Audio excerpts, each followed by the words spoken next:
Hi everyone, Hi everyone, recording is recording started. is started. So So I will ask I will ask Gofre to Gofres to share share and start. and start. Thanks. Thanks. This is This session is session 14-15 14-15 combination combination for the for the QCF QCF 101, 101. that is That is Quantum quantum Computer computer Fundamentals, fundamentals, and we will be and we will be covering covering Grover's Govers algorithm demo algorithm demo by by Gokhale sir, Gokhale sir, and followed and it by followed the it by the discrete Fourier discrete Fourier transform or transform quantum or Fourier quantum Fourier transform by me. transform by me.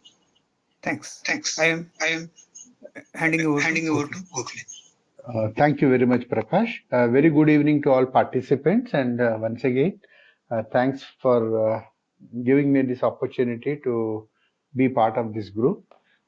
Today, what I'm going to do is probably I'll take about 25 to 30 minutes just to show you a very simple example circuit to implement a 3-qubit Grover's algorithm. There are two implementations which I'm going to show. One is directly using the composer, and the other one is where I'll just show you once again a sample Python code. And both these two are also available in the public domain as well. So in case you probably miss out, you can also just get it from the public domain and then try this out. And as we know, Grover's algorithm essentially is a search algorithm which gives you a good effectiveness in terms of the search times, showing up a order of complexity which is proportional to square root of n, where n is the size of the dictionary to be searched or database to be searched. Okay? So that way it becomes much more effective, especially in terms of searching extremely large search spaces. So here we are not just doing that much. I'm just showing you a very small search space. Let's say with 3 qubits, you typically talk about a search space of about 8, 2 raised to the power of 3, and then we will have a very simple Grover's algorithm implemented out over here.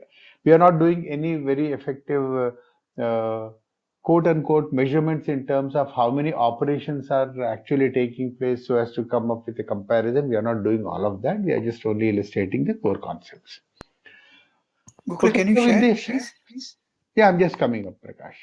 Okay, so with this, kindly permit me and I will just start sharing my screen.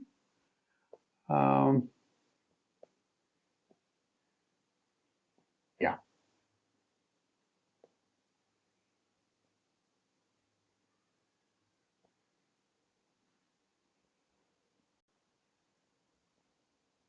Okay. So I hope my screen is visible. Prakash, can you quickly confirm? Yes, but your share Your you have to share go you to. have to go to. Thanks. Yeah, I've just already started sharing, and can you see Yeah, this? when you Yeah, switch. when you switch. Yeah, Yeah, that's that's fantastic. Yeah. fantastic. Yeah, that's fantastic. Okay, so I'm just going to go through a very quick demo for that. So for that, let me get down. I will just open up my uh, IBM Composer. So this is my Yeah, we can composer. see You that. can see that. You can see the composer, Prakash? Yes. Yeah. Yes. Yeah. Thank you so much. So let me just start off with setting up the Grovers. So very quick review. What we normally tend to do is something like this. Let us say we have got uh, a search space which is of let's say n elements, and n elements is typically said to be within 2 raised to the power of n, where n that is a lowercase n. That typically is a way by which I can do an encoding of each and every element in the search, which also means the fact that I can have a n-bit key that can be assigned to each and every entry into my either a dictionary or into my database. And what we have is we just create a small black box, the set of an oracle, and this entire algorithm will try to directly identify the key that is being searched. And for that particular purpose, what we do is something like this. We put up all these items onto a uniform probability of finding in the search. right? That is pretty very obvious. So I just assume that I've got uniform probability of searching any item from my search space. So if at all you have got n items, then obviously the probability would be 1 over root of n. And so all of these items would be of the same probability. So if I just put up a small probability picture or probability representation, this could be a typical scenario. And what we do is something like this. I identify or I pick up that particular item to be searched for as my target, right? So that is my target or my goal. And that particular goal item is said to be, let's say, this BT, the KIT BT, right?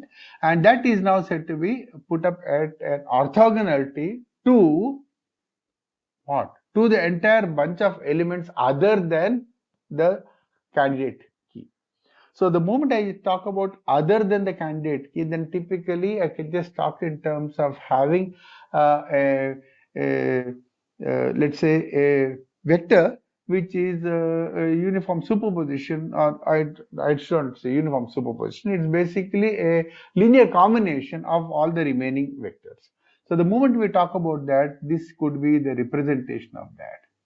Now that is said to be subtending an angle of theta. Obviously, notice the fact that now this particular theta depends upon what exactly is the strength of the so-called BT element.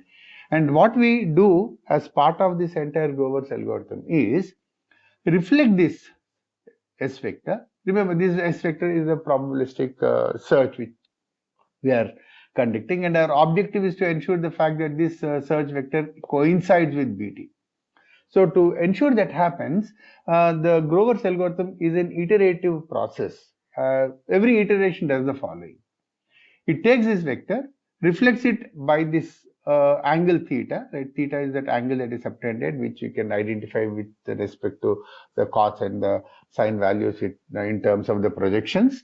And having gotten this theta, I can now reflect this initially along this S prime. And the moment I do that, this S vector comes down out over here.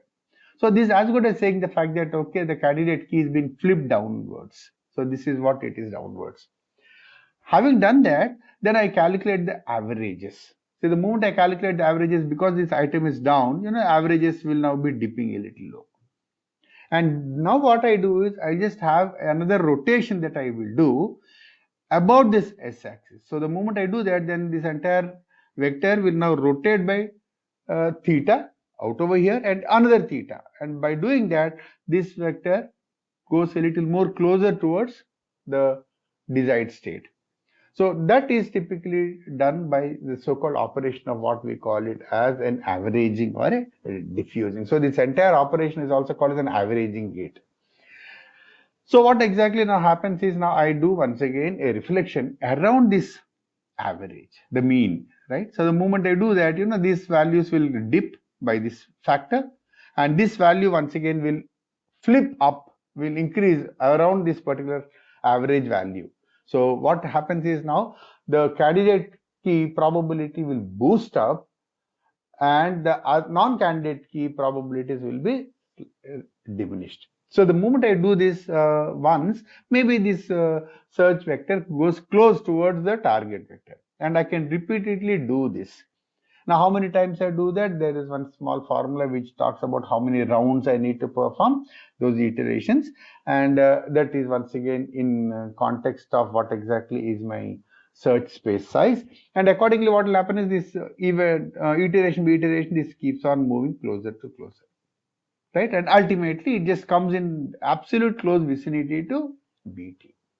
Right? Might be exactly matching BT or might be moving pretty very close to the target. So we are just boosting up the probability of finding that particular search to near 100%. So that is the overall Govers algorithm that was actually detailed very well by Prakash. So what I'm going to do is I'm just going to implement that out over here. So we are talking about a 3-qubit scenario. So what I will just pick up is project which will contain the 3 qubits and the 3 classical bits. So I'm just adjusting that here. Then I will bring in for these 3, I'll just bring in the three Hadamard gates. The moment I bring them out over here, I'm just putting all of them into superposition. Okay. And what I will also immediately do is I just also use the NOT gates, and that will now bring all my inputs in line. And once I've done that, the next thing which I need to do, I just have to put up an oracle here. Now that oracle basically is a very, very simple black box. And if at all you have seen that it is something like a CC NOT gate that gets implemented. So what we will do is we'll just put up the oracle. But before I put up the oracle, I just put up a small barrier out over here so that the barrier will sort of separate out each of these activities.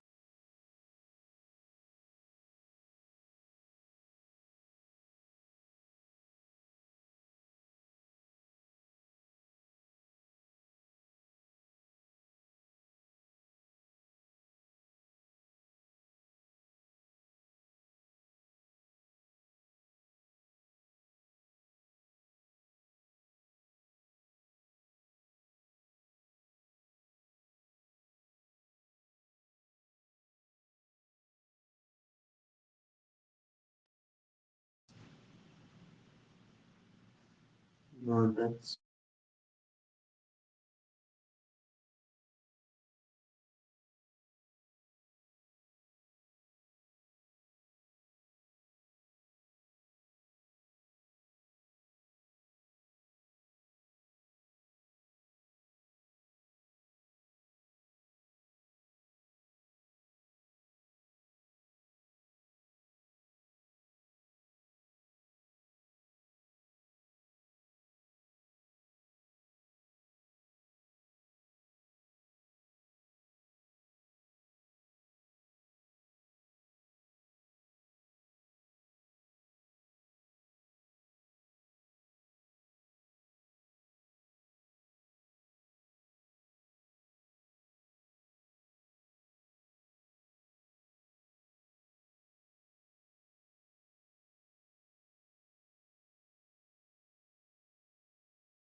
Gokhale, are you talking? Gokhale, can you speak something? yeah, I can hear you now. Thank you.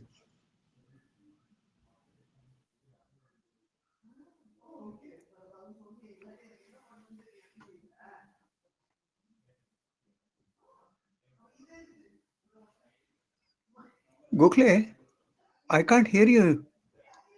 Can you speak? Hello. Yeah, Gokhale, can you speak? Gokhale, are you talking anything? We are hearing nothing.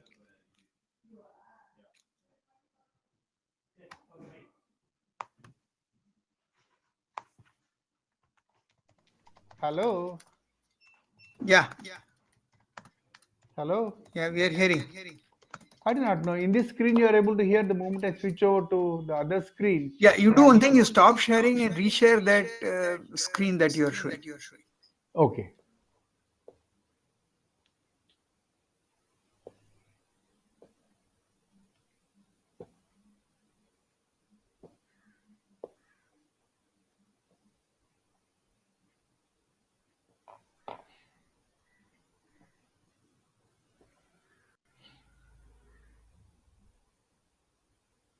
Yeah, can you speak now? Yeah, can you hear me? Yeah, can you switch to the sharing screen? Yeah, I'm going. I'm going. So can you see the Yeah, screen? yeah, we can hear and we can see both. Okay, Thank you. very good, very good, very good. Continue now. Okay, yeah. So we have just built this very simple quantum circuit for Gover. So I'm just executing that layer by layer.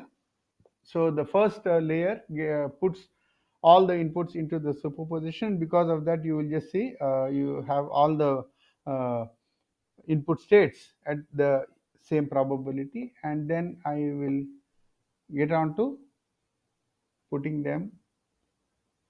All right. I'll go through the next layer. The probabilities once again do not change. So that completes the input processing part. Then we move over to the actual oracle, wherein I'm just going to have the Hadamard followed by the C naught and followed by the CC naught and followed by the Hadamard. So this once again completes my oracle, and post that once again I have a barrier, and then I come over to the outputs, and not exactly the output. This is basically where I have the diffuser, right, trying to distribute the uh, probabilities over the average values. And having done that, I just have my measurements, and my measurements will ensure the fact that, right, this 000, which is the candidate key, shows up the highest probability, right? And what I can probably now trying to do is just stop this, and then I can check out for maybe some other search key. So currently the search is for 000.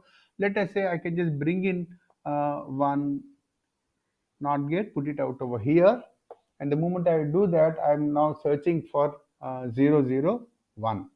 So this the least significant bit will be complemented. So only when the least significant bit is basically one, this entire circuit will typically fire. So this way, for the moment I change the input, you can readily see the fact that the circuit automatically quickly changes, and then now it shows up the probability highest for the candidate key 001. Similarly, if I just take it and then put it here, this will flip over to maybe 010,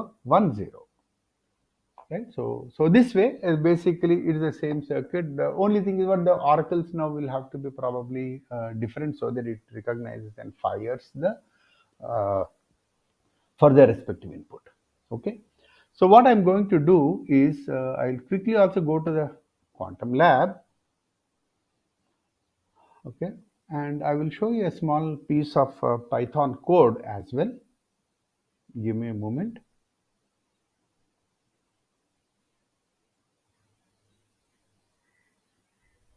Yeah. So this is also a small example which I thought is very simple, and I also picked it up from online resources and then made some small changes to that. So let us see how we can also run this in my notebook. Okay, so we just get started. Here I'm trying to demonstrate a 3-qubit Grover algorithm, for which we have the standard imports from Quizkit import quantum circuit, and I'm also going to use NumPy maybe. So having done that, what I will do is I just set up the quantum circuit. So let me execute cell by cell. So I'm just executing this cell, and once I've done that, I'm just going to the second cell. One second. What I will do is I'll just clear this restart the kernel and clear all the outputs.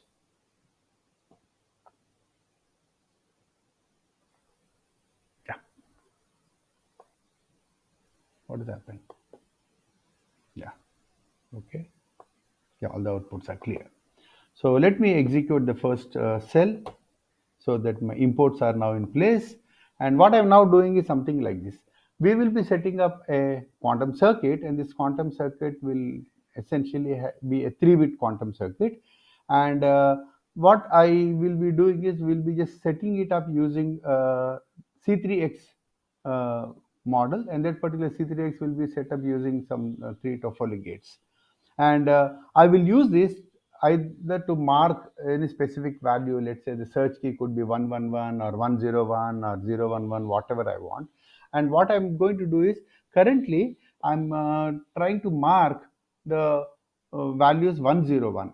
So to mark this 101, the bit number, the second bit has to be a 1, right? So the second bit I just have to typically complement that. So that is where I just make this equal to 1. And similarly, I just flip this back out over here after I complete the operation. So here I'm just using these 3 Toffoli gates, right? This is a standard scenario. So I just want to first demonstrate how this circuit looks like. So I'm just putting that entire thing into a cell.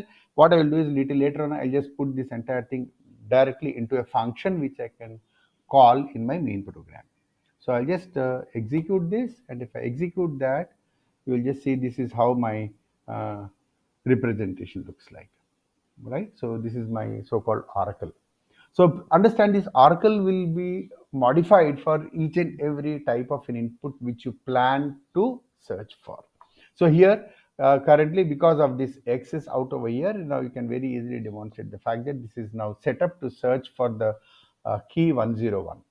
Okay, so if at all I just do not have these 101, let us say I just comment these two statements here and here. So basically I'm now checking out for 111. So let us understand that also. See, this will be Toffoli gate, right? So this is basically Q0, Q1 out over here, and once again, Q0, Q1 here, but before that I'll have Q2, Q3. So in this example, what happens is Q3 typically is used as some sort of an intermediary out there, and Q4 would be something like the output. Q0, Q1 and Q2 would be the actual inputs. Okay, so this is how I just wanted to show you the oracle. But what I will do is I will not be using this particular part of the code. We will create a small function for that. So this is a phase oracle, and then we are defining a function. We are going to use this particular function. So it's the same code, whatever you have seen earlier. The same code is now brought in out over here as a function.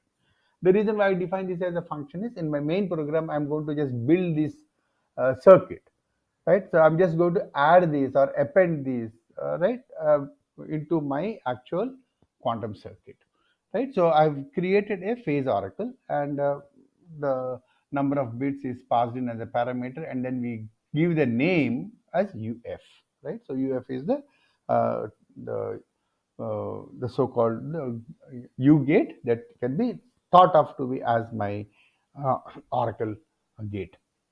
So this is once again the same representation whatever we have seen. Coming down to the diffuser is quite on similar lines. We just will have a Hadamard on the first 3 qubits, and for that what we do is we just have QC.H, the Hadamard gate, added to all the elements in the range of my number of bits. Remember, my number of bits is 5, but I need to add these Hadamard gates only onto uh, the top 3, right? So I will just use this as n minus 2. So this will be adding the Hadamard gates as the first layer of Hadamard gates in my diffuser, right? And then what I will typically tend to do is I'm just going to mark these input states, whatever input states I want, I'm just going to mark them out over here, and then will be my so-called standard Toffoli combinations out over here, the 3 Toffoli combinations. And once again, I'm going to have these uh, the so-called inverters, right? You have got one before as bundle, and then one after that, and then finally you will have once again a bunch of Hadamard gates. It's a standard configuration once again, whatever we have shown earlier on. So this entire thing will be my diffuser, which I'm going to create it as a very simple function called the diffuser. Okay, so what I will do is I will just execute these two functions so that these functions are now in scope. So I'm executing this. You don't see any output from them because they are just only functions. I'm just bringing them into scope. Okay, so now my main program goes something like this. In my main program, I will set n equals to 5. So I'm just creating actually a 5 qubit, let's say a quantum circuit. Out of these, the first 3 qubits, qubit 0 to qubit 2, will be the main working qubits. And fourth qubit is set to 0, and this is typically used for my implementing the oracle, what we have seen. And the fifth qubit is the so-called ancillary qubit, right? And it is now set to the minus state, So how do we achieve all of this? So I'm just creating a quantum circuit here, and then I talk about identifying how many solutions I wish to have, and I'll not talk about this right now. Initially, we just say that okay, I'm now probably going to create typically one solution. And having identified one solution, I can calculate how many number of iterations I need to perform, right? Remember, there are iterative, it's an iterative algorithm, and the iterations can be calculated like this. The number of iterations can be calculated to be equal to pi by 4 multiplied by the square root of 2 raised to the power of n minus 2. What is the 2 raised to the power of n minus 2? N is 5, so n minus 2 is 3. That is the number of qubits. So 2 raised to the power of 3 is 8, right? And that divided by the number of solutions which I desire. Out over here, the number of solutions, some people also call it as a mu, and that value is plugged in out over here, and this will be used to determine R. And if you look at that, R will boil down to equal to 2. So that means what? My algorithm will actually iterate 2 times, and then it will settle down to give me the output. Okay, so what I will now do is something like this. I will now set up the Hadamard, right, using this, right? I say H range of n minus 2. Obviously, now n is equal to 5. 5 minus 2 will be 3. So range of 0, 1, and 2. So I'm adding up 3 Hadamard gates. This is the as the first set of Hadamard gates. Then I put the ancillary state in ket minus, and that is typically done by this very simple thing. And that the last bit is identified as n minus 1. Remember, indexes start from 0. So x of n minus 1 and h of n minus 1 are one inverter followed by a Hadamard gate. So that is what it is used to put it into the minus state. And then what I do is we now add. Remember, we have to iterate. So I will have to add a series of these phase oracle and the diffuser, So I will put this into a for loop so that I'm going to add a phase oracle and a diffuser. And both these two are added one after the other. And having done that, towards the end, I'm now going to add up even the measures, right? So I will be adding the measures for the first 3 qubits, and the measurements will be captured into the 3 classical bits. Okay, that is basically how I just added the measures, and very quickly I can just draw this entire circuit. So let us run this, and you see the value of R will be equal to 2, and now you see this. Okay, so these are my inputs, and this is my UF followed by the diffuser, the oracle followed by the diffuser, oracle followed by the diffuser. So there are 2 iterations which are shown out over here, and once again you have got the 3 measurements shown here. So this is my Govers algorithm implemented.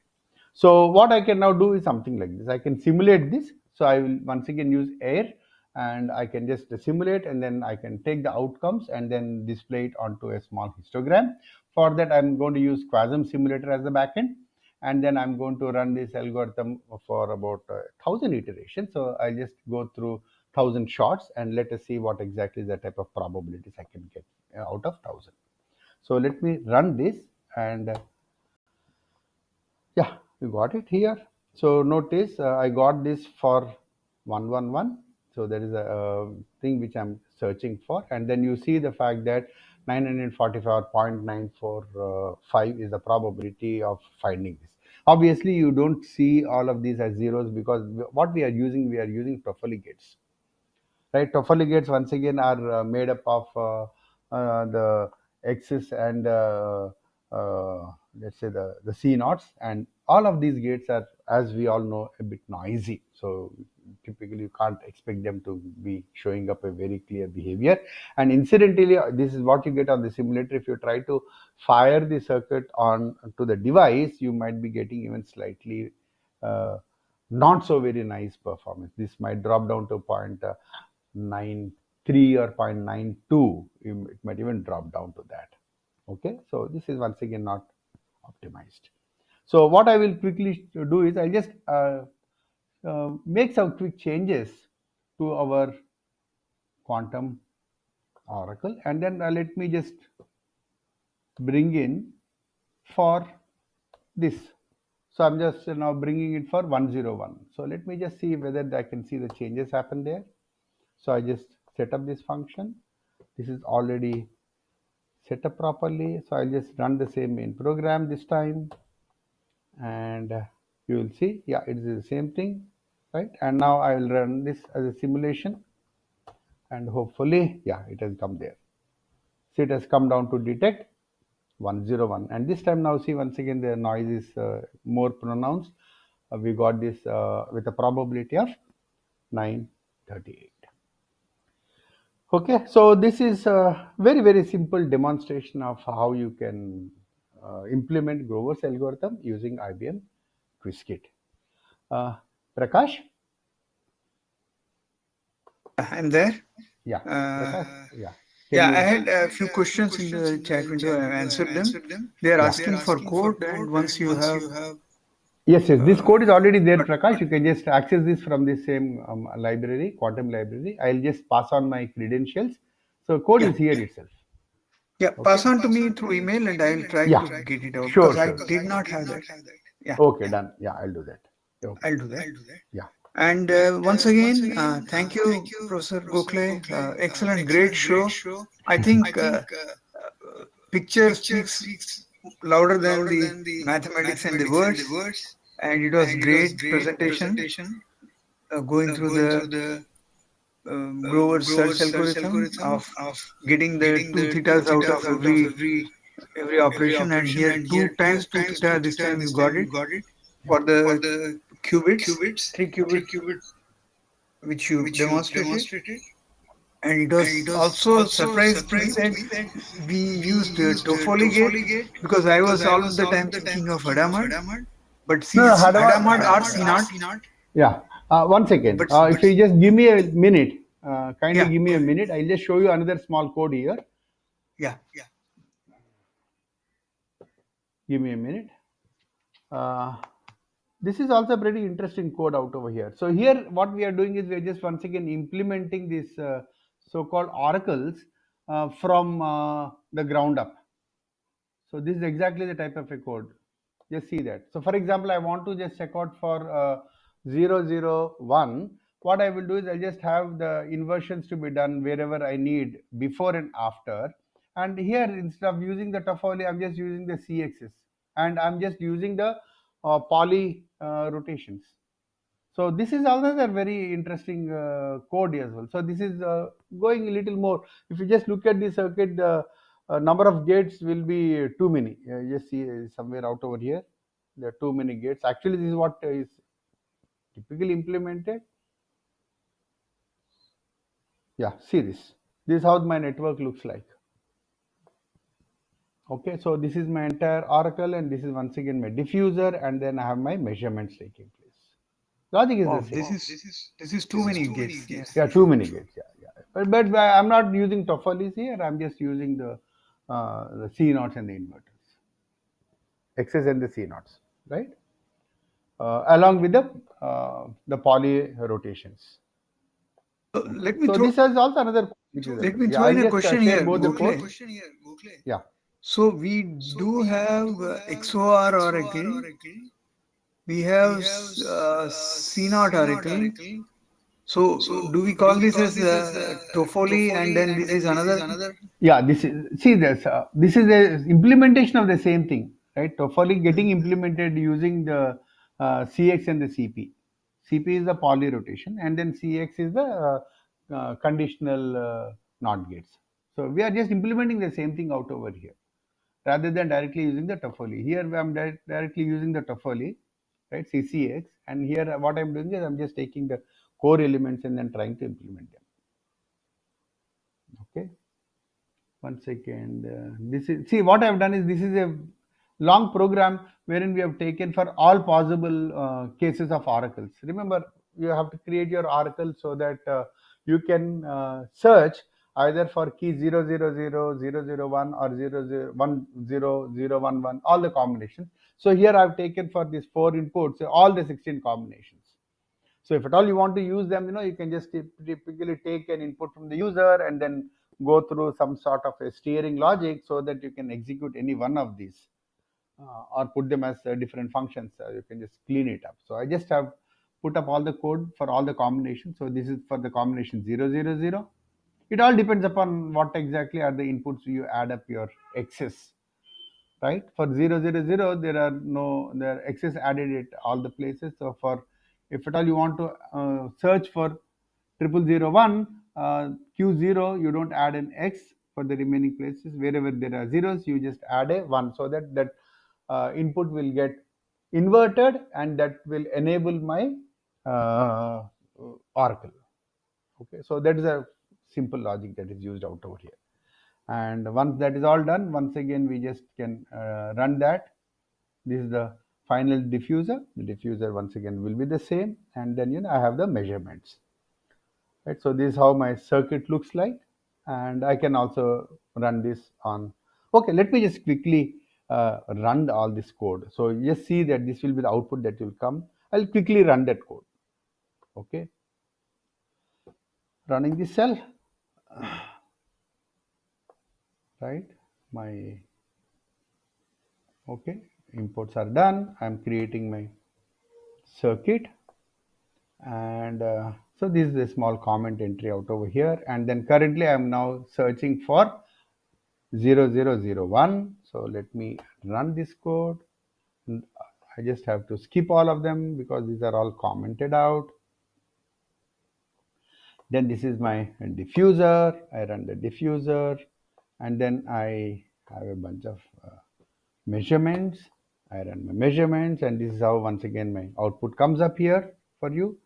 And then I'm now running this on a simple backend, which is my air, and I'm using Quasm simulator. And here I'm just running only for 100 shots, right? And if you run that, now you'll see the counts coming up there, right? So I'll just display the counts, and now you see these are the various counts, and for 0001 the count is the highest, 56. For all the other ones, they are typically in single digits.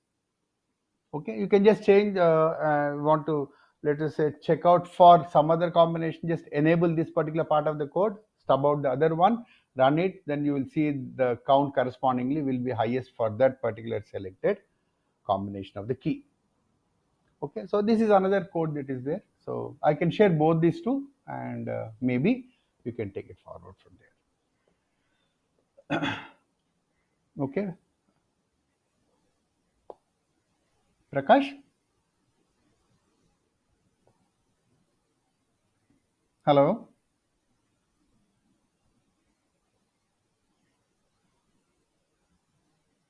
Hello.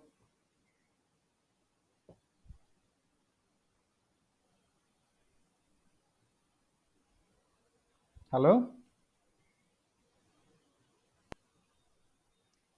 I can hear Yeah, you. yeah, fine, fine. I think my network is down. Anyway, Prakash, I just hand it over to you. Kindly take this forward, Yeah. and I'm Can you signing can off. you hear me? Yeah, I can hear you. Yeah. I will mute you so that there is no what you call echo.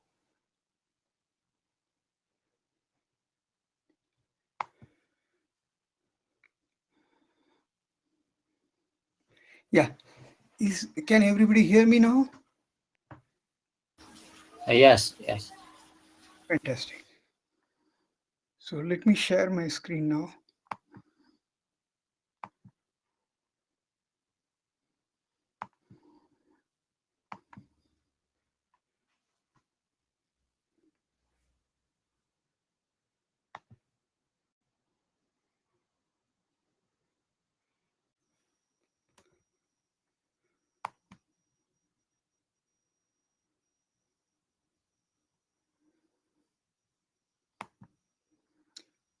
Hi everyone. I am switching to the next topic. Can you hear me? Yes. Someone? Okay. I will switch the screen and just put it on the text if you continue hearing, because last time recording was messed up. I don't want recording to be stopped while I switch to presentation. Just put it in the text message, I will know.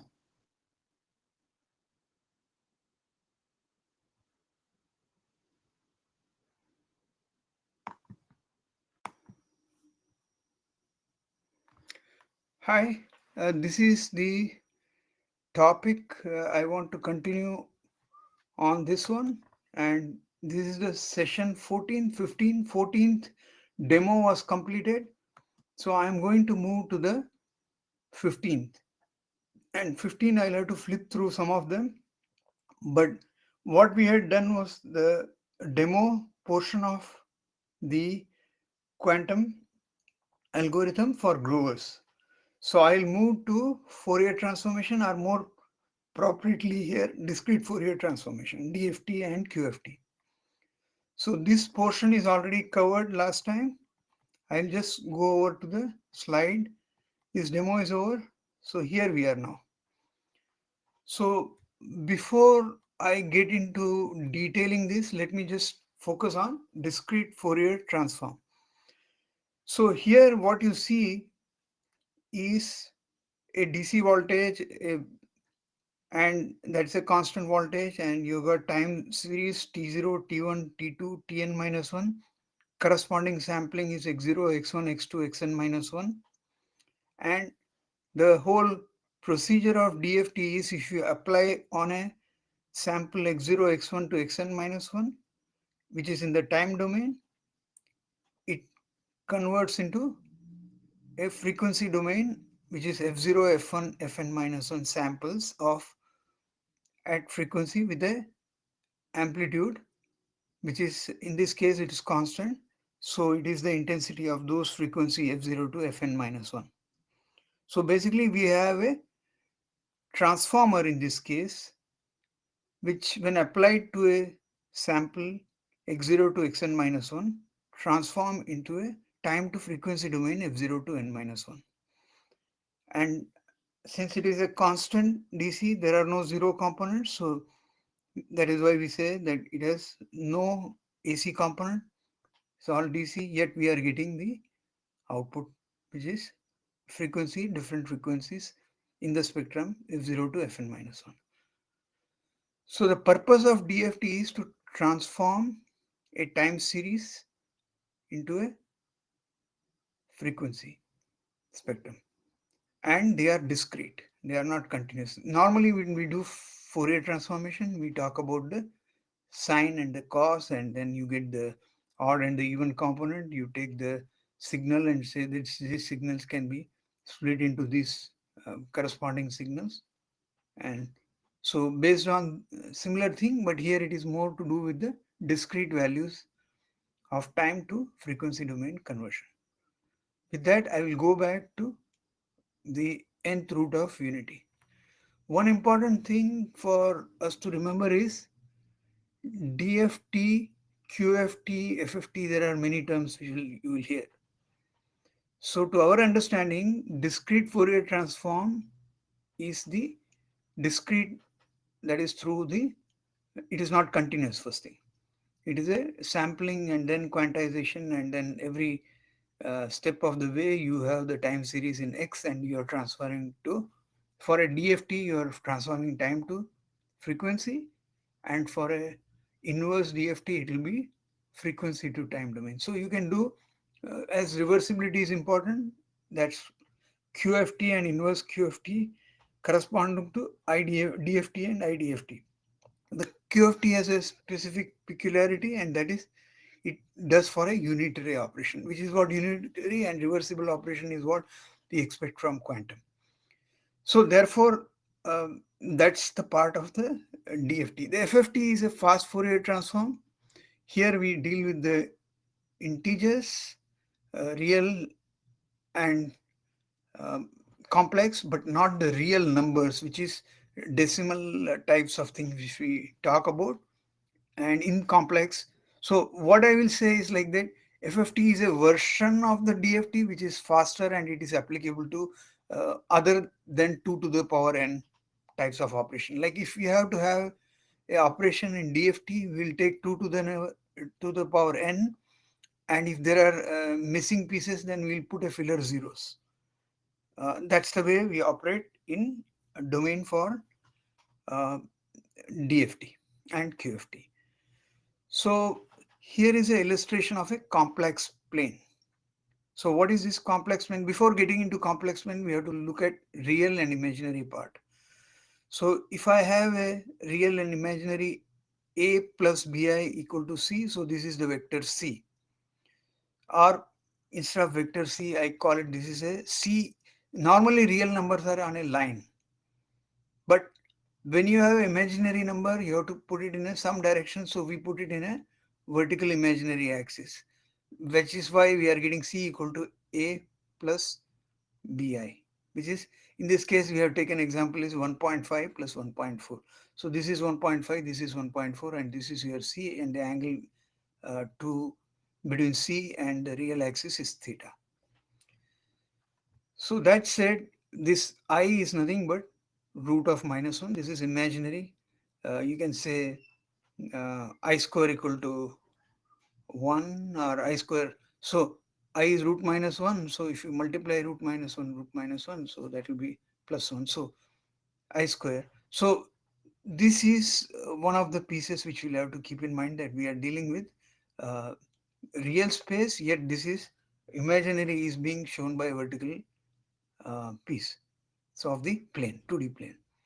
Now this also can be represented as a vector. A length of vector C is C into e raised to I theta. Now this can be trigonometrically put as C cos projection, here cos theta plus sin theta. Okay, so this is, I'm talking about C, not unity. Unit vector will not will be different. There won't be any C, that will be normalized to 1. So now what we have is, we have a special set of complex number scattered around this unit sphere.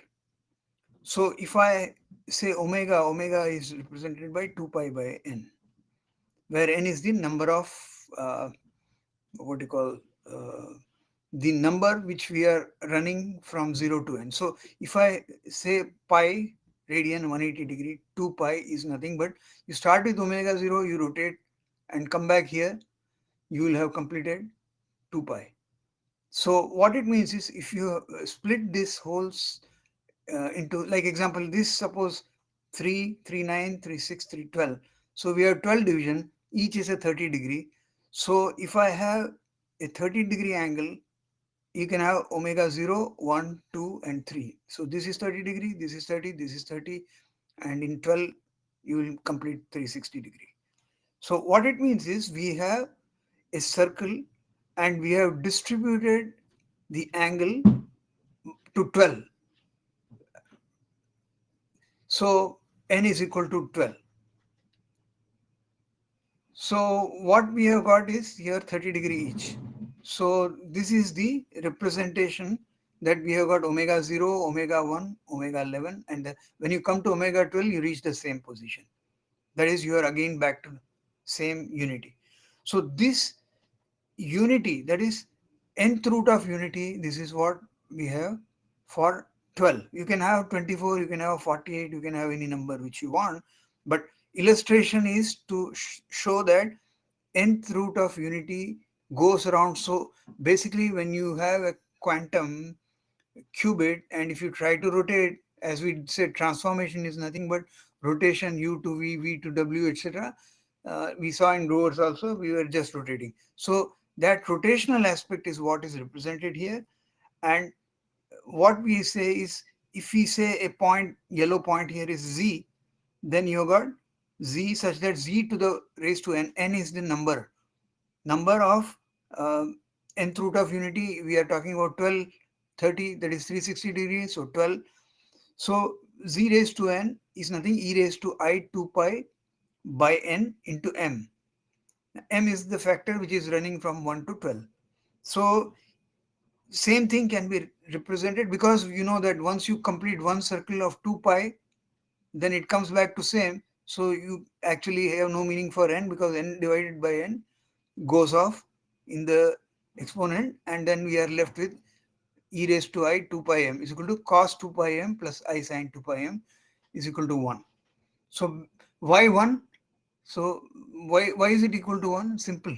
If you have an arrow which is pointing this way and you have an arrow pointing this way, if they cancel each other, same way whole circle if you do, all cancel each other. So at the end of the day, what will be left, right? So that's the reason, even though it depends on the value of n, but it can be a 1 or a 0, and that is what we'll see. That means you will have a constructive or destructive interference. According to that, it may turn out to be 1 or a 0, but angle wise it is a 1, right? Because you are coming back with one circle, you are starting again. So now we will get into the formulation for nth root of unity and rotation, and this is counterclockwise rotation. Note, there is a difference between clockwise rotation of the vectors versus the anticlockwise rotation of the framework itself. That is rigid rotation versus vector rotation. Vector rotation, I am talking of counterclockwise. So the properties we have to remember of this nth root of unity and omega rotation. And when we are talking about counterclockwise, we are talking about, first is m increases. And when it increases, omega m moves counterclockwise. And if you complete n, that means omega n plus n, then you reach the point where it is same as omega m. So that means you can start with any m and end up in same m once you have completed a 2 pi rotation. And this is the formulation. It's simple formulation, just dividing 2 pi omega equal to 2 pi by n, and then multiplying by m, and then adding as the theta increase, and then finally you come up with the omega m. Now this is based on geometric progression also. Omega n, if you say omega 0 plus n is omega 0, this is nothing but a series, geometric progression series, where you got m equal to 0 to n minus 1, omega m equal to omega 0 to n minus 1, and as usual you got a into 1 minus a minus r upon uh, where if, so there is a geometric progression formulation, you can look at it. Ultimately it will come down to nothing but omega 0 minus, so that depends on the uh, q. There is a new factor q we have introduced, because we want to know if m goes from 0 to m, what is the q. If q is not equal to 0, in that case it is destructive. If q is equal to 0, then it will be different. So if q is not equal to 0, that means what, each vector will cancel each other. Ultimately the angle will, the summation of this, all the angular moment will be 0. Now on the other hand, so this is called as if q not equal to 0, this is the reason. So you can see that omega qn is equal to omega n into q is equal to 1 q into 1. So if this is 1, then you will, if it is not equal to 0 means this is 1, then you are getting a destructive angle here. Whereas if you go by q equal to 0, then what happen, anything raised to 0 is a 1. So obviously you are going to get, for a DC, which is a sample which is on a constant, you are going to get 1. So summation of n ones will be equal to n. So if you do a q equal to 0, we get a constructive addition, and that will be equal to n. So the other way of doing this is, we did counterclockwise. Instead of that, if we do clockwise rotation, we can talk about n minus m. previously what we saw was n plus m. So we can do n minus m, and that will be nothing w. So if you start with minus m, you can end up in n minus m, or n minus m, you can end up in minus. So in this case, we are looking at clockwise uh, rotation, and in this, that is why we are saying if you do clockwise, you will end up in a minus m. Why this is important? Because we want to have DFT and IDFT, two of them, and the matrix which will form, one will be uh, minus, the other will be plus. So that is the reason we have this. So now, same thing we can derive rotation by trigonometry way. By trigonometry way, what we can say is, if you have x, which is e raised to I theta 1, and if you are taking a real axis, theta 1 is the angle, and if you take another y, which is e raised to I theta 2, and there is angle theta 2, then you can describe cos theta 1 plus I sin theta 1, and cos theta 2 plus I sin theta 2, which is corresponding to e raised to I theta 1, e raised to I theta 2. So if you do a dot product x dot y, then it will come out to be a product which is nothing but summation theta 1 plus theta 2. This theta 1 and theta 2 will get added, and this sine of theta 1, and this is equal to e raised to I theta 1 plus theta 2. So similar rotation here, showing 1 starting with omega, omega 2, omega 3, omega 4, and omega 11 for the 12 division by 12 we had taken. And if you take a sum of this, is 0 if j not equal to uh, 0, if j, so this is the same thing we had here. So q, what we said, q equal to 0, we are getting n, and here q not equal to 0. So q not equal to 0, our sum is 0. Same way here, j not equal to 0, we are describing in terms of j rather than, so 1 omega j, 2j, and j, n minus 1j. So if j is not equal to 0, then you are getting, if j is equal to 0, then you are getting 1. And this is also, there is also one more thing, omega bar, which is complex conjugate, which is equal to omega minus 1. And if you take the summation, again this is coming to that omega n minus 1 is 1 by omega is omega minus 1. So this is nothing but inverting the angle, that's all.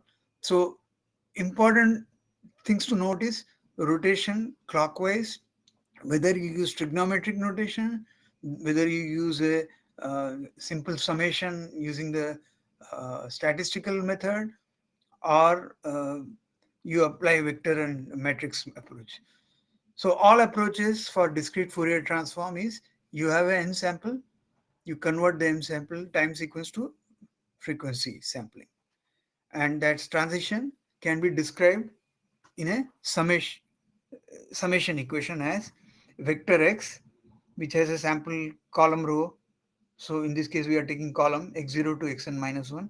And if you have y vector, which is y0 to n minus 1, the DFT is defined here as the transformation, which works on a kth element of the output to the jth element of the input. So our xj is the representative of the input, and the the omega minus kj, that is the jth input element with kth output element, that is omega minus kj, is what is representative of this. And when you do a summation of this, because there are n elements, we take the 1 by root n. Like if you have 2 elements, we did 1 by root 2, because the density representation is always 1 by the root n, depending on the number of elements. So that probability, when you do a square, you will get a 1. So if it is n, there will be 1 by root n for normalization. And then your element yk output is equal to 1 by root n of j equal to 0 to n minus 1 of omega minus kj xj. So this is equal to 1 by root 2, because now here what will happen is, you can replace omega by 2 pi kj and divide by n. So this is nothing. What does it represent? Omega represents the I 2 pi by n, which is the I theta, and the nth root, this is the nth root of unity, and that the dimension of the series or the vector, which is there are n vectors, And what is our output? It's a linear combination of the old series means X. This is our old series, and the new series is nothing but Y, XK, and XJ and YK. So YK is in terms of XJ.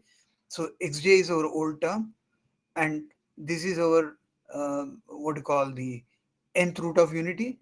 So this transformation describes DFT.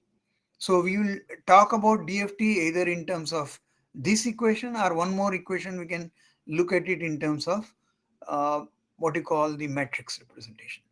So in the DFT matrix representation, what we do is we say the output Y is a DFT operation, which is the operator on the input, which is X. So we represent Y, vector Y is omega of X, where omega is the operator. So we can write down the same thing, column matrix, and 1 by root 2. Now, this is important to note that since we are moving from, um, this is, you saw that when we ran omega, initially we ran counterclockwise. So to go clockwise, we have to go with minus.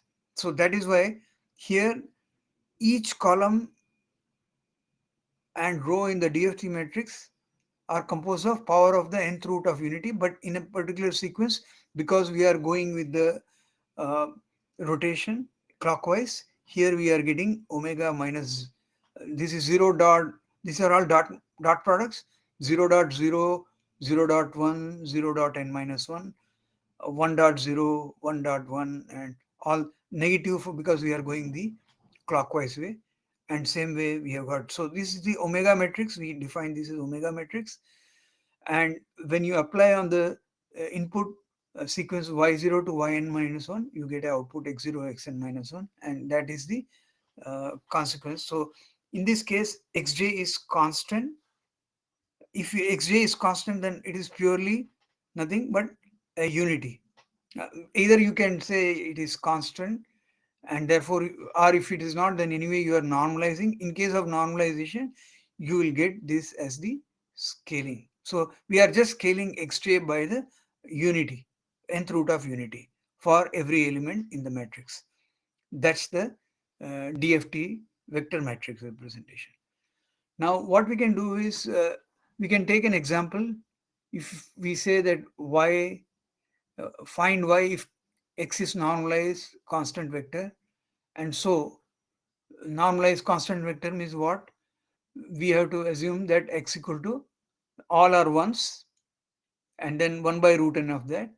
So if this is the normalized constant vector, each component has a magnitude of 1 by root n. Therefore, the total length will be square root of n into 1 by root n and square. So if you take this is nothing, n will cancel, and it means we will get xj equal to 1 by root n. So essentially xj is 1 by root n. That is what we want to say if we have a constant input or a constant value as the input. Now finding the DFT using the, of course we have the matrix, we know that we can apply this matrix anywhere we want. So assuming that that vector we apply here, we can say that yk is 1 by root n, j equal to 0 to omega minus kj xj.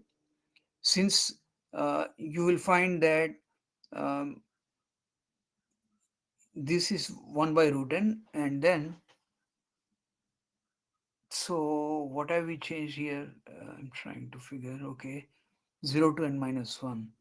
I'll have to check on this. Okay, so minus kj and xj. So xj, since it is unity, we have figured out that 1 by root n, and it is a unity vector. So clearly, because of the implication that this is equal to 1, we are getting this 1 by n of this as the yk. We are talking of one element. So therefore, it is 1 by n. So you can see that this is the implementation, and we can try this on some of the things. So for now we can, so q equal to 0, we used the same thing, we can use k equal to 0. It's just the change of this one. So when q not 0, we had a constructive and sorry for k equal to 0 we had a constructive, and k not equal to 0, this q equal to 0 was constructive, and q not equal to 0, which is k not equal to 0, is destructive.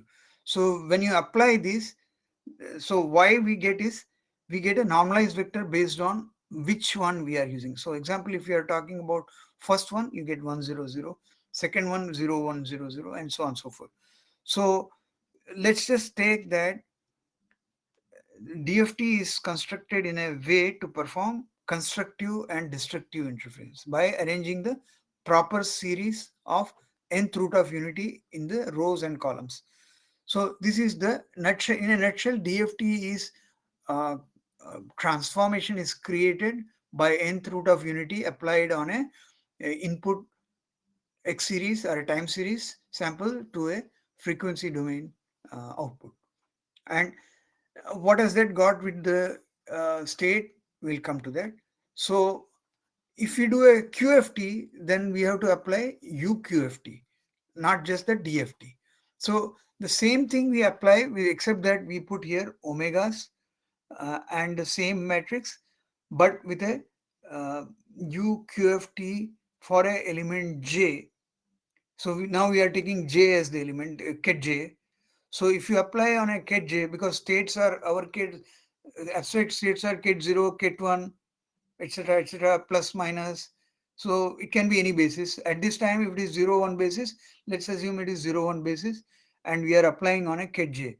So if you have a universal QFT gate or unitary gate, if you apply on a ket J, you will get a 1 by root n of k0 to n minus 1 omega minus kj of ket k.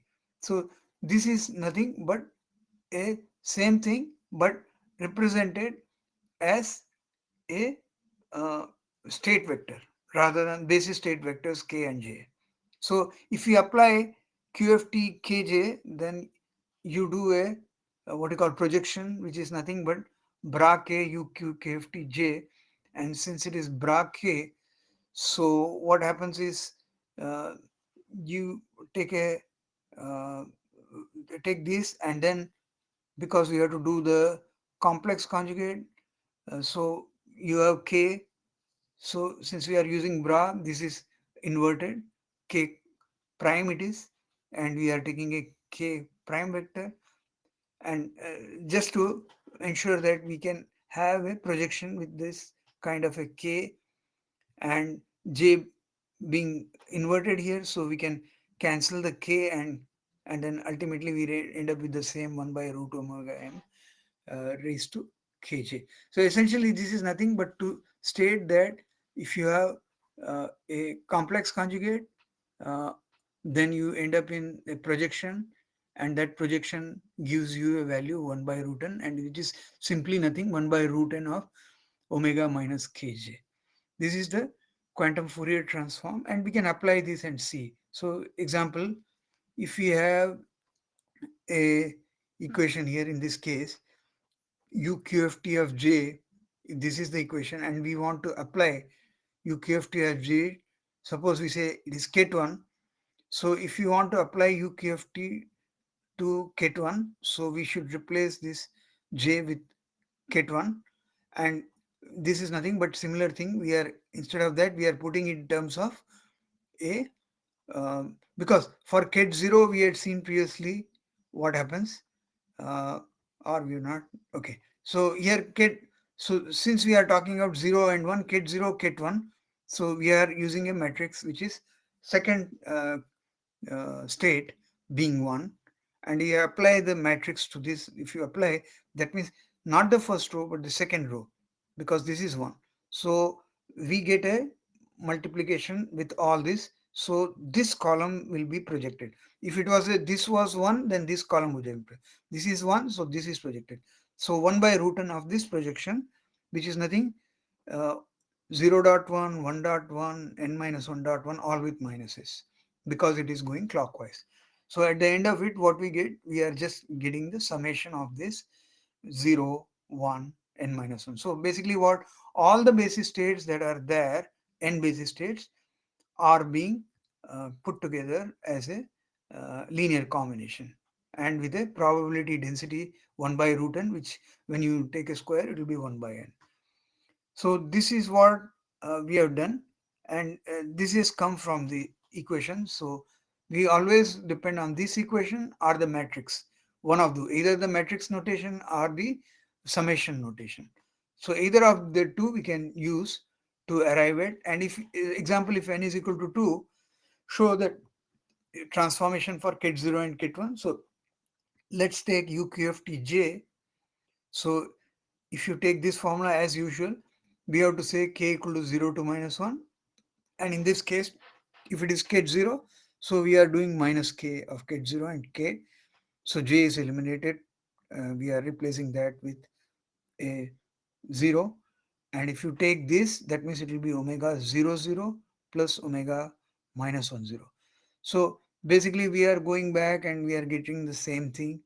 uh, so if you have two of them, if you only get this, or the first one or the second one, the first one has a 0 0 minus 1 0, and second one has a second one. Why, what I mean is, if you do a ket 0 and a ket 1, ket 0 will get you 0 and minus 1 0, whereas ket 1 will get you minus 0.1 and minus 1.1. So essentially we are doing a 1 by root 2 of the substitution here of ket 0 and ket 1 respectively, so that we can get a u qft of as a summation of ket 0 and ket 1, which is a plus, and u qft 1 is nothing but uh, uh, instead of a plus it is a minus sign, because you are getting a minus 1 dot 1 is nothing minus I 2 pi by 2, where 2 cancel, it is minus I pi. So that is 180 degrees. So if you do a 180-degree rotation, you'll get a minus. So basically you are getting a plus and a minus. Essentially what it means is, if you apply a, if you have a UQFT as a universal quantum Fourier transformation gate, and if you apply it to ket 0, you will get a plus 1, and if you apply to 1, you will get a ket minus 1. This is very much like a Hadamard. So basically it translates to saying that QFT is implementation wise can be done through Hadamard, but we'll come to that. This is just a mathematical interpretation at this time. You can uh, do a QFT unitary with a KTM and KTM in general, because we are talking about now general. So you have a M and a N.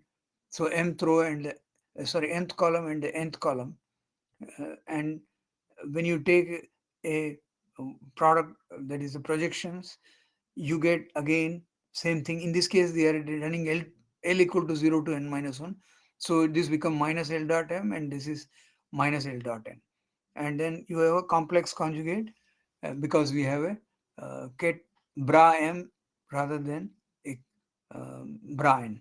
So basically bra m and ket n. So therefore there is a complex conjugate involved, and either way whatever we do, ultimately it turns down to simply 1 by n L equal to 0 to omega minus L dot n minus n. So instead of saying it is L dot m and L dot n and then adding the element, it will come to minus L n minus n. So if you have ket m and ket n, then the projection is L equal to 0 to n minus 1 of minus L of dot, and minus is because we are doing clockwise, and n minus 1 is, it's a subtraction of the angle between at the uh, top, that is in the exponent. So this is what we can do. We can take some samples to verify that. So let's say if we do a Fourier transform, and if we have n equal to 2, then this is our QFT. So if you look at, if it is 2 by 2, you'll have 1 1 omega minus 1. If you have 4 by 4, then it will be 1 1 1 1, and omega minus 3, omega minus 3, omega minus 4, 1 2 3 4 2 1 2 2 4 3 6. So that combination you will get. So just to this is just to observe this and accordingly look at here. If you do a unitary of QFT equal to 1 by root 2, it is a 2 2 qubit. So therefore we have got omega. See, our simple thing is, we know that matrix which we had 0 0 0 1 and then we are just substituting, right? So you get, if you look at the combination, this is what we are arriving at the end of the day, and which is nothing.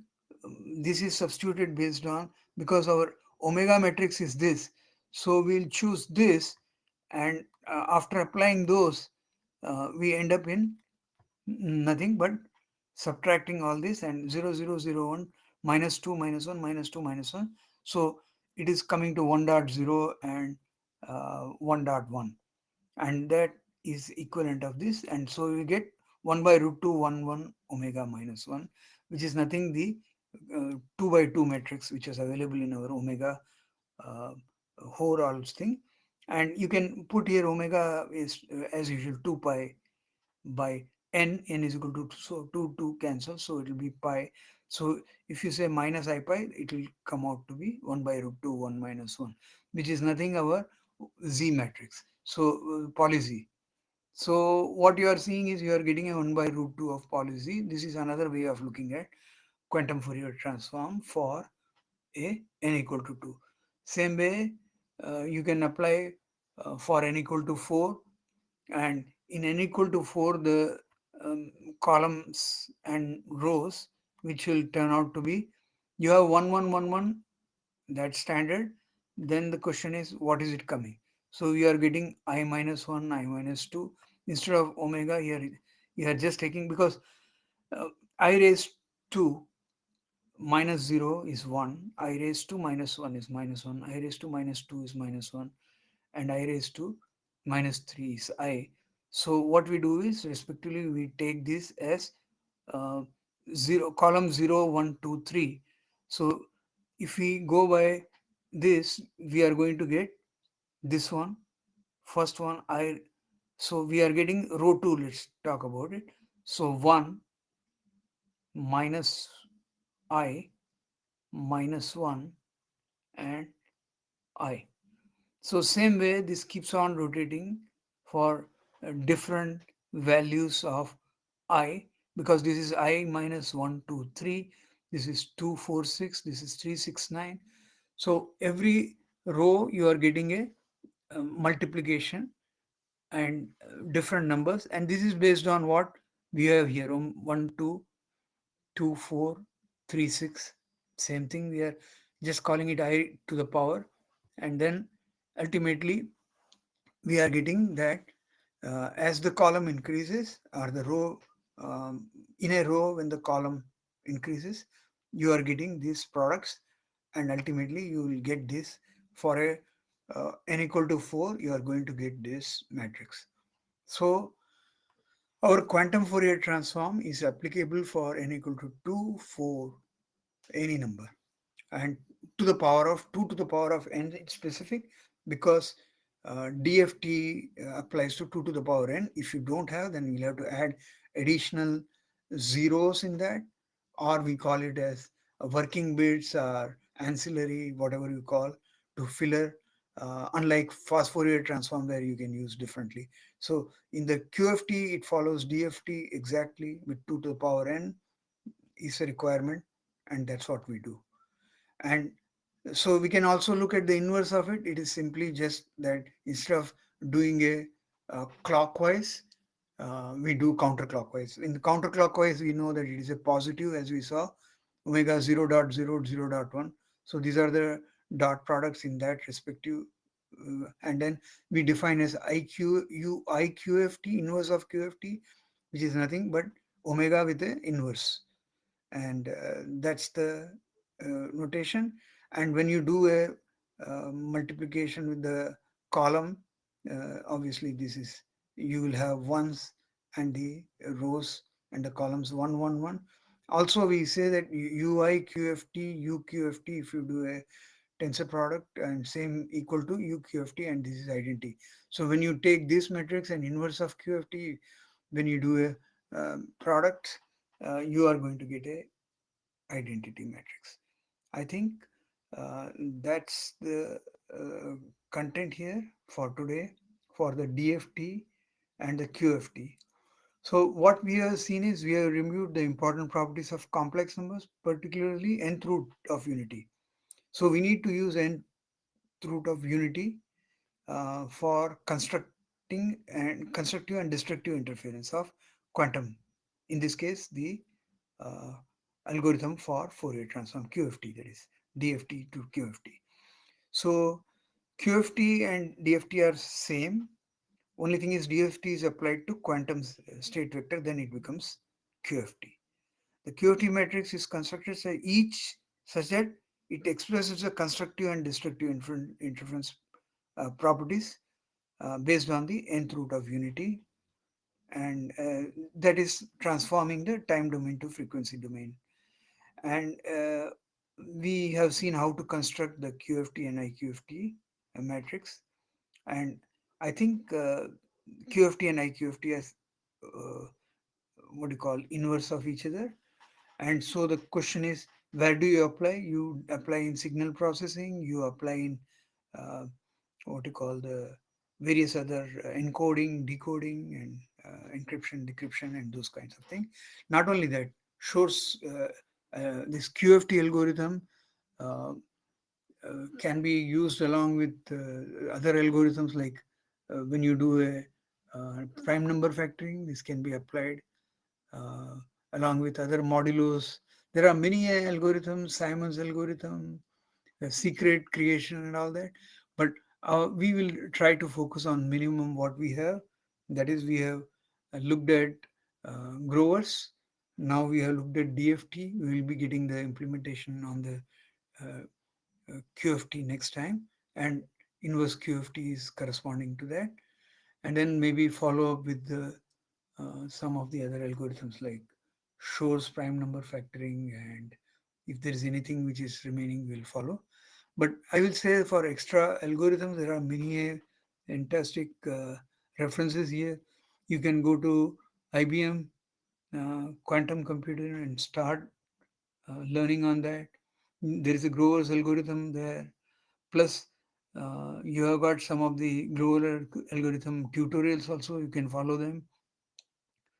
Then for the learning, you can also follow some of the besides the tutorial, you can go and look at what I was talking about, the geometric progression which is applied here for the nth root of unity. And then quantum algorithm zoo is there are plenty of these available. There is at least dozens of them which are very more than 200, 250, I believe. A lot of them depends on the basic algorithms. So that is why in a course like this we cannot cover everything. So we have tried to keep it to couple of them which is as per the book we have. And you can also go through the algorithm, five algorithm you must know, kind of a YouTube fantastic presentation.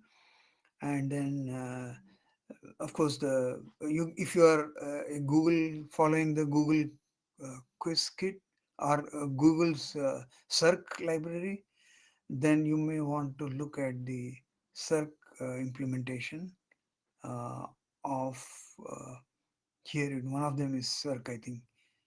And then the other thing I would say is, if you have any, you can also look at the diffusion operator, because what is diffusion has been a confusing. It is a reflection, but however Grover called it diffusion, inversion followed by diffusion. It can also call it as reflection. And there are some arguments going on in the quantum computing stack exchange. You can review them. So I think I will stop sharing here and look at the uh, people here, and let's have, if you have any questions, please throw at me now. Any questions? Ron, are you there? Ron has been very helpful to us. Okay. Anybody else? Thomas, you have anything to add or anything to ask? Yeah, we will share the codes. Definitely, Professor Gokhale, I will try to get his access and then pull out the codes and share that in the folders. Anything else? Did I miss anything on the chat window? Let me check. Currently, machine learning workflow, quantum computers, forward accumulation, mixed state, short equal to many. Yeah, there are many shots. That is true. Uh, so, Kevin, can you uh, elaborate what you are wanted to say?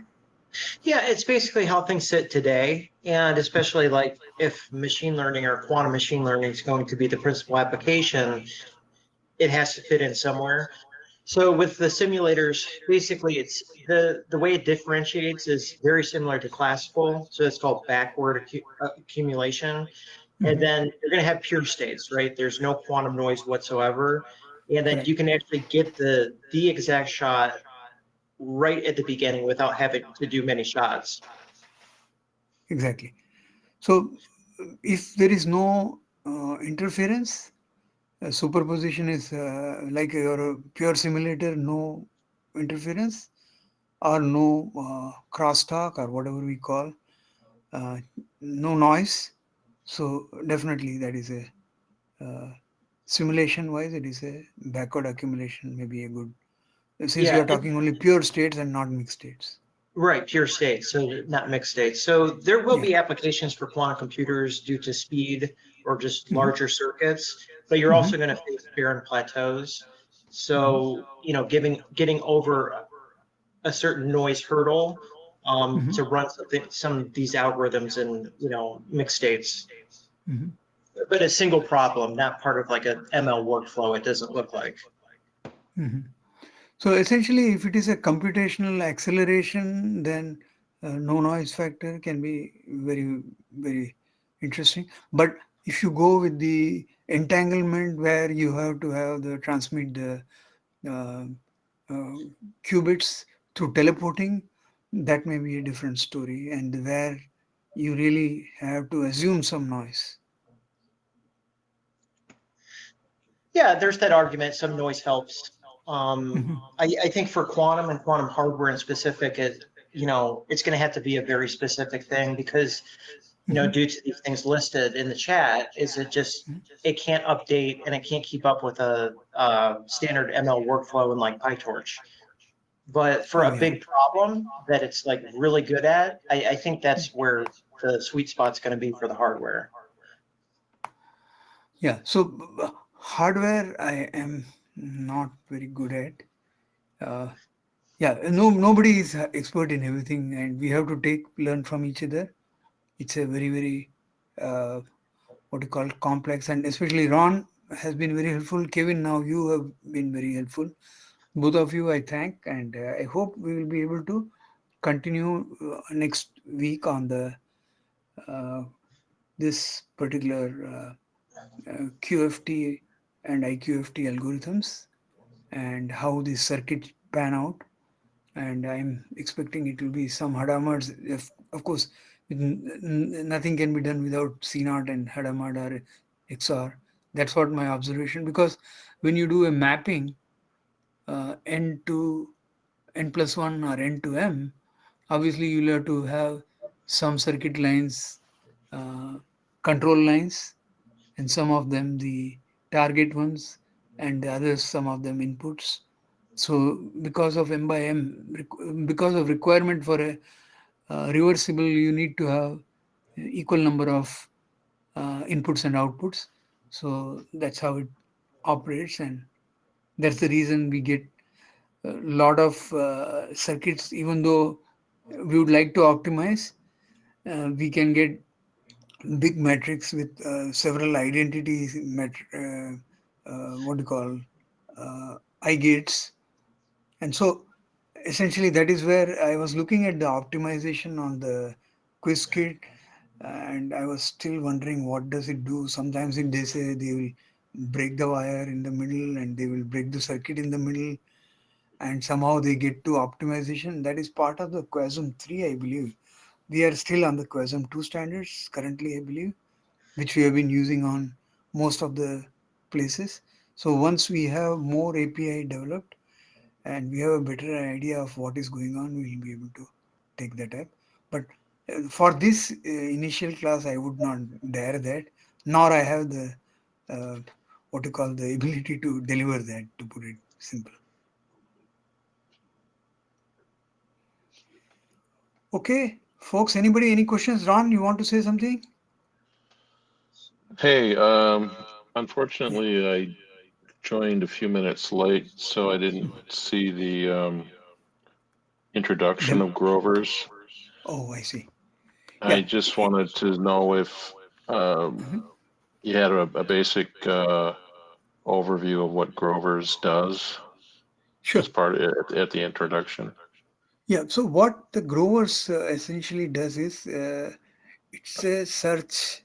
So if you have a let's say unstructured search and you got n elements, the order of searching, if you do normal operation, what happens? You search one by one because it is unsorted. You don't know what you'll have to do order of n to be able to get the targeted search based on the inputs and outputs. The inputs are obviously the zero ones, that is x belonging to 0 1, where there is a string of binaries which is acting as index in the case of pointing to the actual content. So you do the index search based on the zero ones, and then when you locate the target, uh, how do you locate the target? Again, there it's a question of rotations. So how do you do the rotation? How do you get? So what we do is normally take this what you call the linear combination of the entire search space. If it is represented by n, then we take all those n and do a linear combination. Once we have done that, then we know that we are going to get a target. Let's say winner target is W or A. Generally, in our term, we call it as A. If A is the ket A is the vector, which is what we are trying to search, then that ket A is another vector, and then A perpendicular is another, which is all the linear combination except the A. So you have two, and if you try to look at them, they will look like they are almost perpendicular to each other. In the sense, if you draw on a xy axis with A, um, ket A being, let's say, vertical, and ket A uh, perpendicular, this A with a T, reverse T on it, that is at the bottom. So now if you have a phi which is uh, let's say at a theta angle, and if you, that is the linear combination of everything, then that theta, what you do is you reflect with respect to 8 under 8 perpendicular. So you do a v operation. V is nothing but vector operation on that v with respect to the uh, perpendicularity, ket perpendicularity. So it moves Okay. by, reflects by theta angle. Then next time you do a double reflection. Instead of reflecting around AT, you reflect around phi itself or the V vector itself. Then you get a 2 theta. So basically, next time onwards, you keep every rotation, you will give 2 theta, so that you will keep eliminating until you reach the A, ket A, which is the perpendicular Yeah, vertical. Prakash, Mhm. you're you're explaining on how Grovers works. Correct. Did you start with it's a high level definition of what of what its Mhm. intent was? So Mhm. Grovers involves a oracle, right? Correct. And we don't know what in in the normal case we don't know what the oracle does. Mhm. Yeah, And, Oracle and is to be obtained, right? It is not available to you. So you are exactly. discovering you using the formulation. I'll show you this. So, So but again, so in the classical world, to determine the behavior of that oracle, you have to apply the entire input space, and correct. then you get the behavior of the oracle. So what I'm trying to do is simplify this. Mhm. In the quantum space, because of superposition, you can get the behavior of the oracle in one or a few iterations. Correct. So what Grover's was or is the demonstration of the quantum advantage. Exactly. So we don't. So at this point, I still don't need to know how it works. I just need to know that what it's trying to do. And it does. I think it was the first algorithm to just demonstrate that quantum will give you that advantage of being able to solve the behavior issue in one sequence or an iteration of sequences. But it would be a square root improvement or a squared Correct. improvement over the Order of classical. improvement is, yes, Yeah, square root of n. So instead of yeah, an n operation, we are getting a square root of n, and that is the advantage. yeah. So the other thing about Grover's is I've heard a lot of people, I've seen a lot of texts say that there's no practical use for it. But I've also recently seen that some people think it might have a cryptography benefit because again, the oracle is secret. So if there's some way you can ship the oracle around, this algorithm might have some utility in encryption.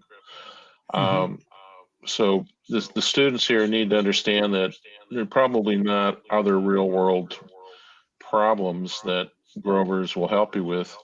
The benefit of Grover's is to demonstrate the quantum advantage, and give you a platform to really look at how quantum circuits and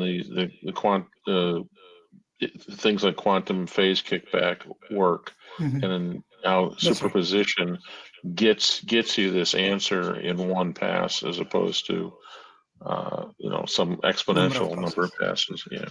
Yeah. So order of complexity reduces in terms of time from O(n) to O root of n, square Yeah. root of n, Yeah.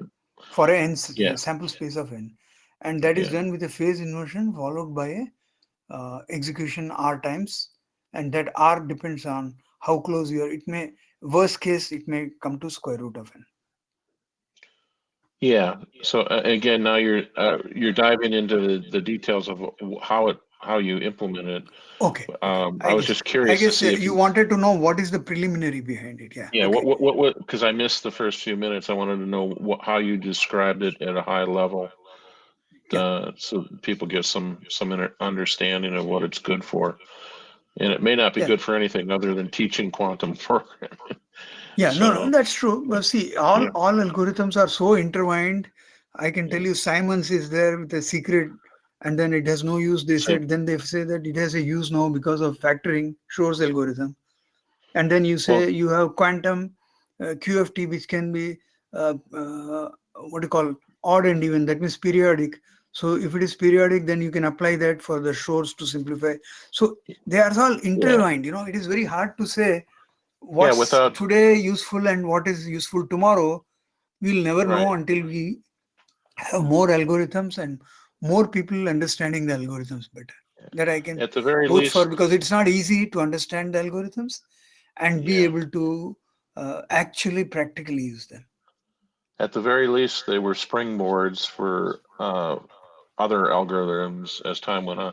You mentioned Simon's, which my understanding is Shor Mhm. took his inspiration from Simon's to implement Mhm. his algorithm for period finding. Correct. So there is the algorithms aren't Mhm. completely useless. Even if they have no practical use, they're a Mhm. learning platform. It's a stepping stone, so that Correct. Correct. people Yeah, understand you're that. perfect on that. Yeah, Because yeah, I have seen, you can textbook approach is just learn more and more, but when it comes to applying on the like example in the subject matter, like having a 10 atoms and then trying to figure out how to uh, create a, what do you call, the alloys or something, which is very yeah, practical. It is very yeah, hard, to even conceptualize. So subject yeah, matter expertise, adding with the text knowledge, or how the advantage, and adiabatic is another. This is only gate circuits we are talking about, right? quantum Yeah. gate logic. There is adiabatic, which is totally different again. Yeah. So, and the reason I bring that up is because a lot of texts just Mm-hmm. push you through the algorithm, Mm-hmm. show you how it works, and teaches you stuff. I mean, some of the texts out there, some of the books will Mm-hmm. tell you up front Mm-hmm. that this algorithm probably has no practical use, but you got to learn it so that you can Correct. use it as that stepping stone to get farther Mm-hmm. downstream. So, Agreed. Agreed. I'm telling you, the more, the deeper you dive, you will find that the whatever you have read is just the what you call beginner's lesson, and I'm sorry. real practical people will find it very hard. But Yeah. you need people with the knowledge to be able to understand, grasp the terminology, and then work with the algorithms, deploy them, get the circuits or get the adiabatic, whatever the setups. So these are challenges, and the workforce requires a lot more than what we have right now. And hopefully, we'll be able to gather Yeah. more and more knowledge as we move forward. Yeah. This I is like when, yeah, encourage you everybody saw who's in here. 30s when there were Einsteins and Dirac's and Schrödinger and whatnots. All of Yeah. them had a collective knowledge very high. That's how able to get the breakthrough. Same way, we'll need Yeah. a collective knowledge here base to get a breakthrough somewhere, sometime, somehow. Yeah. I just want to encourage people to grab Hmm. up as many different sources for quantum as you can right now, because I've been through many books. Hmm. I've come to many sessions like yours. Hmm. Everybody has a slightly different slant at what's going on, in the accumulated learning across all these different educators Correct. can really make a difference. I just recently went back to reread one of the first books I looked at a year Hmm. and a half ago, Hmm. and I'm learning new stuff as I go through it the second time.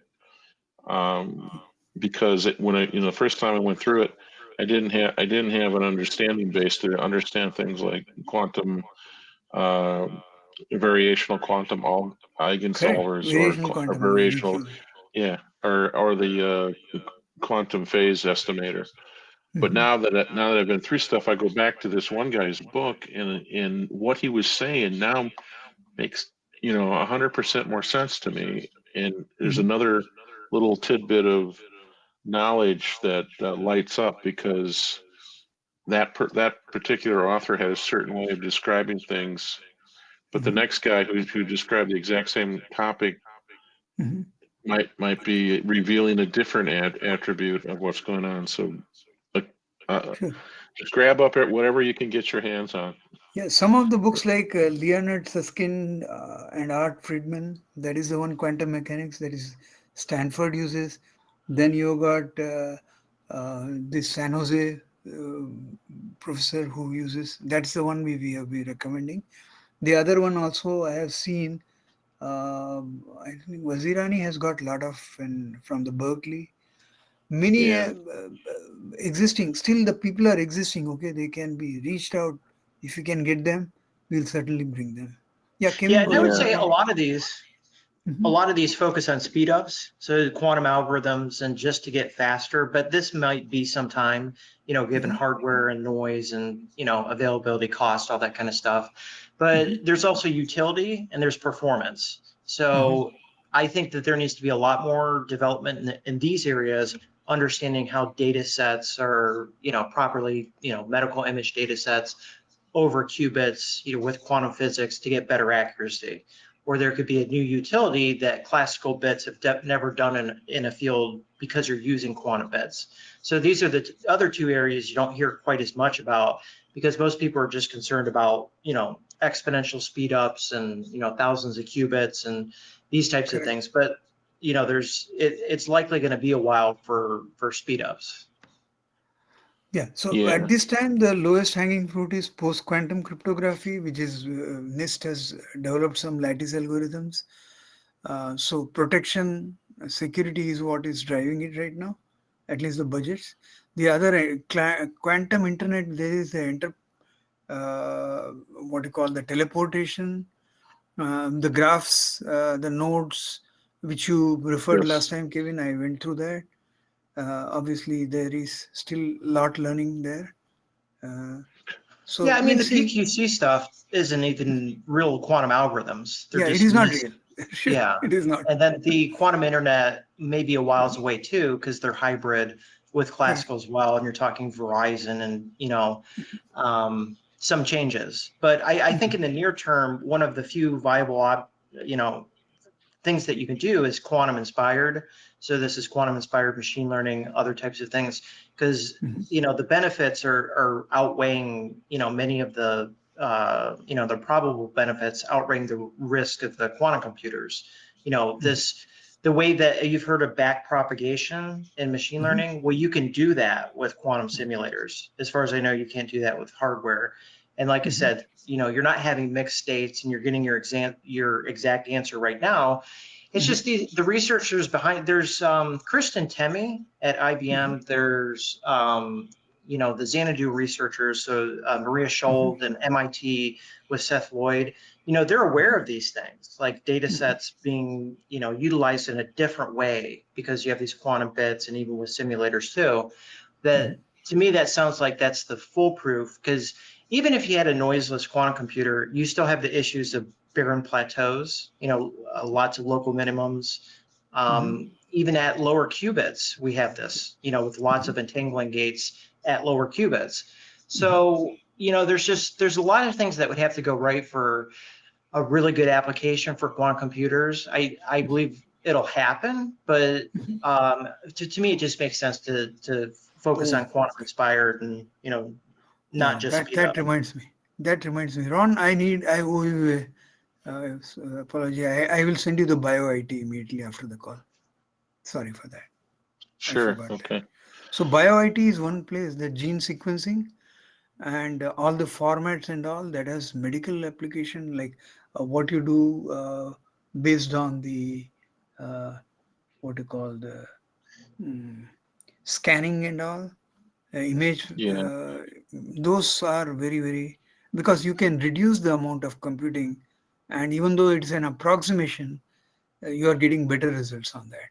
Yeah. So And Yeah. I've seen things where even a 2-qubit circuit, you could do a ton with. This is correct. likely quantum inspired, but I went up to like 4,400 images for medical, and that's 10x slower with a quantum simulator with a short quantum algorithm in like a traditional, machine learning, transfer learning workflow. So, you just have to see what won't take too long and then what you can get better performance with. Like I think it's available today, Yeah. as far as There, not the speed, but the other two. there's a lot going on in QML land, but there's a lot of other non just generic or normal quantum algorithms that are getting a lot of traction in the optimization arena. And then there's a lot of problems, any problems that can be um, restated as a graph problem. There are a number of really good quantum algorithms that are just waiting for quantum volume, and they don't have to wait very long.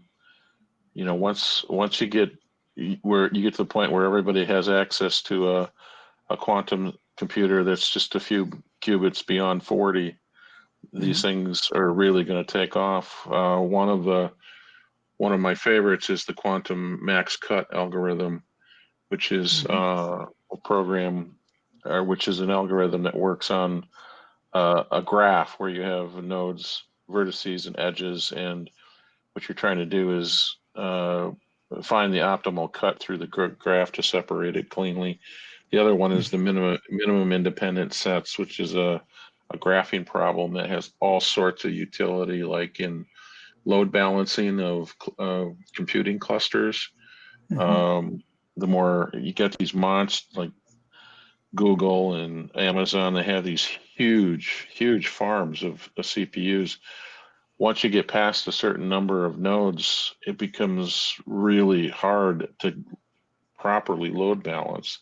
They use algorithms that are intermediary where this minimum independent set algorithm, quantum computer can get you really good result in, again, like a square root improvement in order of complexity improvement. Yeah. And so these things are gaining traction. They're just waiting on the slightly bigger. I'm not even talking the ridiculously bigger quantum computers. And when you get companies like IBM already has a 127-bit Eagle. It's not the funnest thing to program because of the noise, but there's going to be neutral atom machines coming online in the area of 256 qubits. It's going to be a game changer. These algorithms are just going to jump out of the box and they're going to leave the simulators behind. So this is not that far away. Yeah, I hope so. Yeah. It will be in a year's time at least, hopefully. Yeah. Yeah, I mean, it's the essence of hybrid computing. It reminds me of the book, or Quantum Computing for Babies. So this is Worley and Chris Ferry, and they basically said that it's for a specific problem, a big problem, and then while other things are happening classically in the problem, in the specific task, the big task is for quantum, classical for other tasks. Yeah, Worley and another partner co-authored a new book with Quantum Computing for Dummies via the For Dummies publisher, and that's supposed to be hitting the stands soon. I had a little piece of that. Interesting. So That's hopefully, I'm hoping I get a credit, but I don't know. You will, you will. We'll see. Ron, I we will give don't you know. credit for a lot of corrections you have made to our, and I'm pretty sure that people are looking for experts and they are not getting anywhere. Yeah. It's We're not trying to easy fill a to gap. build expertise. It takes years and years. So at least you would have put 1.5, 2 years now